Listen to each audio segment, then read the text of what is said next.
Começa agora o Jornal da Cultura com William Correia.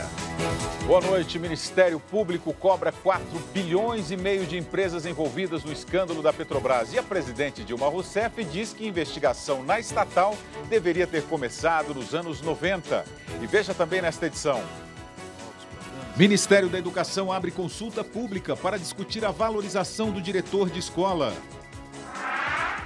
Horário de verão para economizar energia termina neste fim de semana sem conseguir evitar os apagões. Eu acho que não funciona não, eu agradeço quando termina, viu? Aumento da procura do trabalho deve revelar este ano o índice real de desemprego no país. Prisão do prefeito de Caracas gera protestos dentro e fora da Venezuela.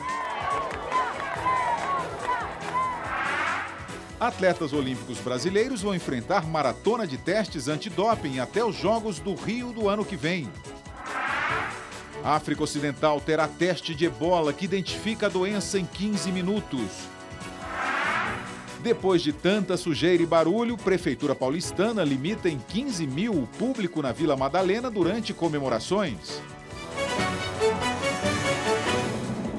E nossa bancada recebe o advogado criminalista Roberto Delmanto Júnior e o economista e professor da PUC de São Paulo, Antônio Correia de Lacerda. Participe com perguntas aos nossos comentaristas através do WhatsApp, o número está aí na sua tela, e ainda pelo Twitter e Facebook do Jornal da Cultura. Empreiteiras envolvidas no escândalo da Petrobras procuram a Controladoria Geral da União para acordos que permitam reduzir as punições. E a presidente Dilma Rousseff diz que as investigações na estatal deveriam ter começado na década de 90. A presidente começou o dia com a cerimônia de entrega das credenciais dos embaixadores estrangeiros no Brasil. Chamou a atenção o fato da presidente recusar a credencial do diplomata da Indonésia. Ele não poderá participar de cerimônias oficiais em solo brasileiro. A medida é vista como uma retaliação à morte do carioca Marco Archer, executado há um mês depois de ser condenado na Indonésia por tráfico de drogas. Elogiada por estar mais magra, a presidente disse após a cerimônia que fechou a boca e fez ginástica. E falou da Petrobras.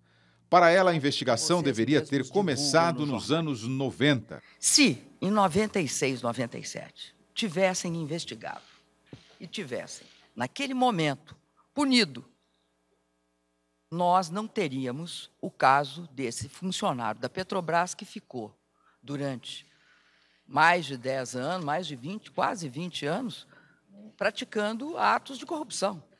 Dilma se referiu a Pedro Barusco, ex-gerente de serviços da Petrobras, que fez acordo de delação premiada.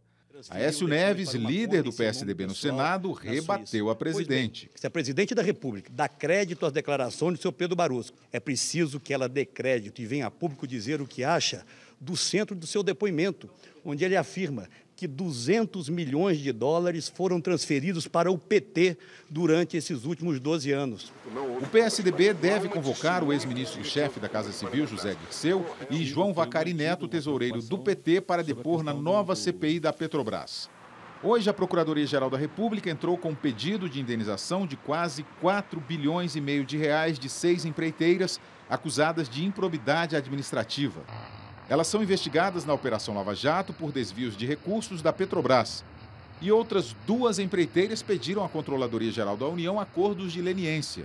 Em troca de sanções administrativas mais amenas, elas se propõem a ajudar na investigação.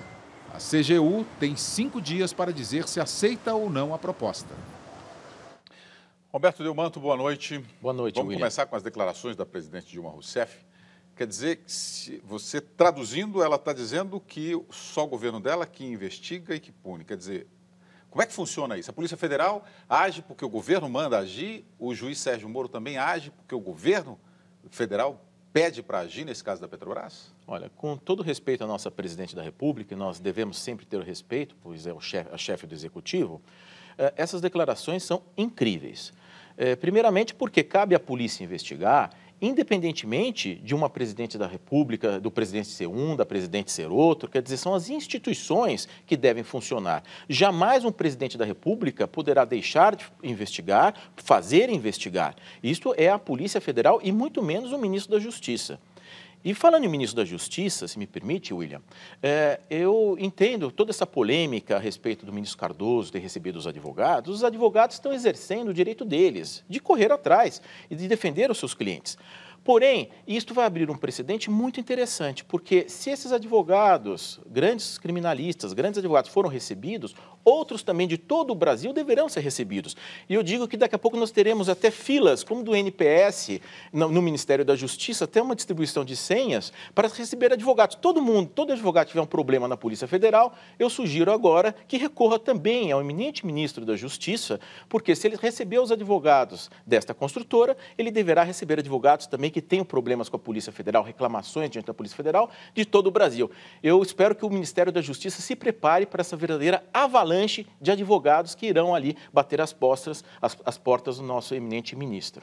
Antônio Corrêa de Lacerda, boa noite. Boa noite. Agora, de uma coisa, o presidente tem razão, né? Tem que passar limpo o Brasil do passado, do presente e do futuro, né? Nessa questão da corrupção, né? Eu acho que esse é o aspecto fundamental. Quer dizer, para além de se buscar culpados, né? Aliás, no limite, né? Se formos retroceder na história, de repente nós vamos culpar Getúlio Vargas por ter criado a Petrobras ou culpar Monteiro Lobato por ter criado a campanha O Petróleo é Nosso, né? Agora, a politização faz parte do jogo democrático, assim como a oposição politiza os fatos. Eu acho que a presidente, no exercício do seu mandato, também tem o direito de politizar as questões. E, por outro lado, o que nós vamos ter que verificar aí, quando se fala em algumas cifras, 200 milhões de dólares, isso é financiamento legal de campanha ou isso é propina, né? Então, isso precisa ficar mais claro, porque nós temos um problema sério de legislação eleitoral que permite o financiamento legal de campanhas eleitorais com contribuições das empresas, né? Então, é isso que precisa entrar no bojo de uma reforma política e realmente eliminar um pouco das lacunas que você tem hoje, né, que permitem brechas para que você faça uma separação muito tênue entre aquilo que é legal e aquilo que é imoral, né, e até ilegítimo em alguns casos. Participação dos telespectadores, Demival Silva aqui pelo Facebook. A discussão agora é saber se a corrupção começou antes ou depois de Lula. Esse embate entre PT e PSDB não ajuda em nada o Brasil. Na verdade, as pessoas, o brasileiro, espera punição, né, Delmano? Todo país civilizado espera punição pelos crimes cometidos, não é? Isso é uma questão até de sobrevivência do país, em todas as esferas, desde a questão da corrupção, a questão do homicídio, a questão do tráfico de drogas, toda a resposta penal é uma questão de sobrevivência da própria população. Agora, esse jogo do empurra é incrível. Começa-se o jogo do empurra e é esse se. Daqui a pouco vão dizer, se Barusco não tivesse nascido, nós não teríamos tido o escândalo da Petrobras. E a presidente Dilma Rousseff também deixou avisado, vai lutar pela correção da tabela do imposto de renda em 4,5%. O Congresso aprovou no ano passado uma correção de 6,5% que foi vetada pela presidente. Os parlamentares vão decidir na terça-feira se mantém o veto ou se a tabela será alterada. Dilma alega que se passar de 4,5% vai comprometer o ajuste fiscal. Lacerda, 6,5% é relativo à inflação, não é isso? Para recompor as perdas da inflação, é isso? Isso seria o mais justo, né? Porque a grande questão, quando você faz um ajuste fiscal, é quem paga a conta desse ajuste. E hoje quem está pagando a conta é o setor produtivo, os trabalhadores e quem produz no Brasil. E quem está sendo fortemente beneficiado é o setor financeiro e os rentistas, né? Que são aqueles que vivem da renda no mercado financeiro, sempre premiados com juros cada vez mais elevados, né? Então, de um lado você economiza, né, cortando gastos, aumentando impostos, do outro você está gastando 311 bilhões de reais, isso foi o que custou em 2014, o financiamento da dívida pública, né? Então, num momento desse que nós temos aumento do desemprego, né, a inflação ainda é resistente, a economia praticamente entrando numa recessão, você deveria estimular as pessoas a consumir e, portanto, deveria, no mínimo, recompor a inflação por uma questão até de justiça. Olha, o resultado do crescimento econômico do país em 2014 vai ser divulgado só no fim de março. Mas o ministro da Fazenda, Joaquim Levy, já admitiu uma possível contração do PIB. Até agora, as taxas de desemprego não refletiam esse cenário ruim, mas a situação deve mudar em breve. Nos últimos 5 meses, parte dos funcionários da General Motors de São José dos Campos, no interior de São Paulo, ficou em casa. Os salários foram divididos entre a empresa e o governo. A montadora propôs estender o prazo por mais 60 dias, mas sem garantir a estabilidade do emprego. Com a ameaça de demissão de quase 800 trabalhadores, a categoria entrou em greve. Só no ano passado, o setor automotivo fechou mais de 30 mil vagas no país e o emprego na indústria recuou 2,8%. A construção civil e o comércio também demitiram. Na média, o desemprego fechou 2014 em 4,8%. O desempenho só não foi pior porque o número de pessoas que não trabalham, mas também não procuram emprego, chegou a 6,3 milhões. Se a pessoa deixou de procurar emprego por mais de um mês, ela deixa de entrar na estatística. Essa situação surpreende, mas dificilmente se sustenta ao longo de muito tempo. Mais cedo ou mais tarde, o trabalhador que está desempregado precisará buscar alguma fonte de renda. E os economistas acreditam que isso deva acontecer este ano, principalmente por conta do fraco desempenho da economia projetado para 2015. Luciene perdeu o emprego em junho do ano passado e, em vez de procurar outro, preferiu fazer um curso de especialização no exterior. Agora tenta uma recolocação. Dependendo do período que eu posso esperar, eu aguardo, posso negociar uma posição, mas em outro caso, você vai ter que aceitar uma posição com um valor menor, né?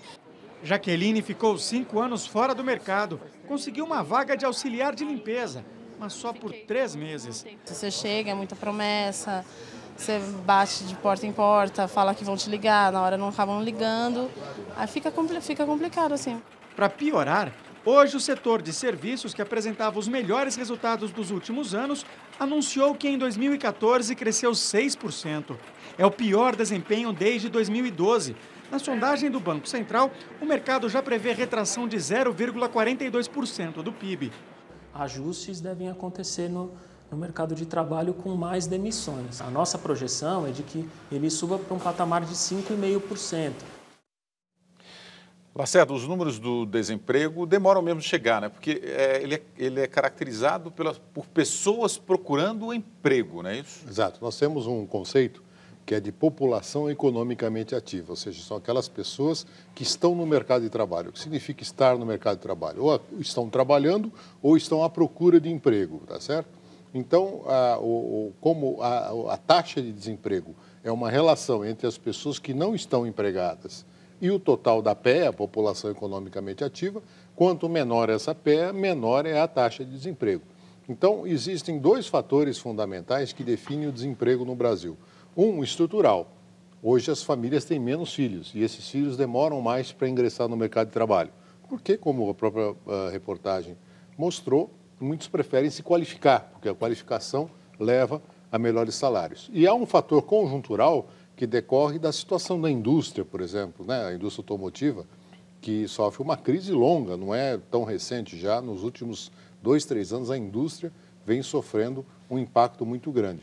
Então, tudo isso afeta a taxa de desemprego. Apesar disso, é preciso dizer o seguinte, o Brasil é um dos países que tem o menor índice de desemprego no mundo. São poucos países que têm um desemprego tão baixo como o Brasil. Pois é, isso é que eu ia te perguntar. O Ricardo Senes, o economista que é comentarista aqui, disse ontem que o brasileiro está tendo um olhar mais pessimista do Brasil em relação à economia do que o estrangeiro. Isso procede. O mercado internacional. É isso? Isso procede porque, em geral, a gente tende a olhar só o que é bom. Você vai viajar, vai para a Europa e tal, você olha só como o olhar de turista, né? E você realmente tende a ser muito crítico até com coisas positivas. Eu vou dar um exemplo. O setor de serviços, como foi demonstrado na própria matéria, cresceu 6%, né? E as pessoas estão reclamando. Quer dizer, 6% é um desempenho espetacular para um mundo que a economia global está numa situação muito ruim, né? Mas mesmo assim isso é mal percebido domesticamente. Por quê? Porque no passado recente já cresceu mais, né? Agora, não há dúvida, a situação da indústria é inquestionável. A indústria vive uma crise e a indústria é o principal motor da economia, tanto na geração de empregos como de investimentos. E ela tende a puxar os demais setores, né? Então, é preciso recriar o mais rápido possível as condições para que o investimento volte, né? Para que a atividade produtiva se movimente, porque isso é que vai gerar emprego e renda. Delmanto, há um risco do mercado, do crescimento do mercado informal. É o que o Bob Juliano Fox aqui Diz, os trabalhadores desempregados vão para o mercado informal, basta andar nas ruas para vocês verem. Sem dúvida. E a minha percepção dessa questão do estrangeiro é um pouco diferente. Eu ouso discordar do CNIS ontem pelo seguinte, a percepção do estrangeiro, na minha ótica, de que o Brasil está melhor do que nós brasileiros acreditamos, na minha ótica, é porque eles não moram aqui. Se eles morassem aqui e vissem os preços estratosféricos dos serviços, o que nós pagamos de imposto, a má qualidade da gestão desse dinheiro público, eu não tenho dúvida nenhuma que os estrangeiros estariam revoltados, estariam em campanhas nas ruas, porque é um absurdo a carga tributária brasileira sem retorno. Ou seja, eles acham que está melhor do que nós achamos porque eles não moram aqui. Se morassem aqui, eu não tenho dúvida nenhuma que seria uma outra percepção. E essa questão do desemprego, na minha ótica, eu acho que o que está segurando muito ainda é os serviços, como bem mencionado. E a própria indústria teve desligamentos, mas o empresário hoje, ele reluta em demitir. Por quê? Ele empregou muito nos últimos anos, treinou, custa caro treinar pessoal e custa caro demitir. E ainda o brasileiro tem esta questão do otimismo. E aqui eu insisto, por mais que digam que o brasileiro está mais pessimista, o brasileiro é essencialmente otimista. Então, o empresário, antes de demitir e gastar uma fortuna nas rescisões dos contratos de trabalho, também vem segurando isso. Mas com essa retração da economia, com a alta da inflação e com esses impostos avassaladores, eu não tenho dúvida que esses números do desemprego que vão ser apresentados vão ser muito maiores no final deste ano. Agora, é interessante, viu, William Delmanto, essa coisa da percepção, né? Porque é muito comum que a mídia, de uma forma geral, entreviste pessoas que se interessam em sair do Brasil, né? Normalmente são pessoas que nunca saíram do Brasil, mas tudo bem, tem a oportunidade, eu acho que elas têm todo o direito e a liberdade de ir para fora. Mas é interessante a gente observar também, eu conheço muitos estrangeiros jovens vindo para o Brasil, inclusive europeus, porque a Europa está numa crise pronunciada, o desemprego entre os jovens lá, em alguns países chega a 50%, é o caso da Espanha, da Grécia, né? Então, eles veem a América Latina, e particularmente o Brasil, como uma grande oportunidade. É inegável que temos inúmeros problemas, o Delmanto lembrou aqui, muitos deles são revoltantes até. Mas a percepção de quem está olhando, ele está vendo também as oportunidades. Quer dizer, o Brasil ainda tem muito por ser feito, na infraestrutura, na produção, né? Um mercado consumidor fantástico. E apesar dos problemas, é claro que há muitas oportunidades. Lacerda, tem muitas perguntas aqui, tanto no WhatsApp como no Facebook e o Twitter, em relação ao Bolsa Família. O Antônio Carlos Costa, que, por exemplo, se contar os que recebem o Bolsa Família, que são os desempregados, o número de desempregados é alarmante. O Bolsa Família interfere nesse índice ou não? Ele interfere indiretamente, porque, na verdade, a condição para você participar do Bolsa Família não é estar empregado, mas a renda per capita que você tem. Então, o Bolsa Família, ele visa uma complementação de renda, tanto para aqueles que trabalham, como aqueles que não trabalham. Agora, evidentemente, numa crise, o que ocorre é que as pessoas começam a se movimentar, porque ele, mesmo que esteja numa situação mais confortável, não trabalhando hoje, ou porque tem reservas, ou porque recebeu durante algum tempo um programa social, um seguro-desemprego, ele sabe que mais à frente ele pode ter dificuldades. Então, ele volta a procurar emprego, por isso que isso pressiona a taxa de desemprego. Veja a seguir, venezuelanos protestam contra a prisão do prefeito de Caracas e mais, Ministério da Educação recebe sugestões para o programa de valorização do diretor de escola.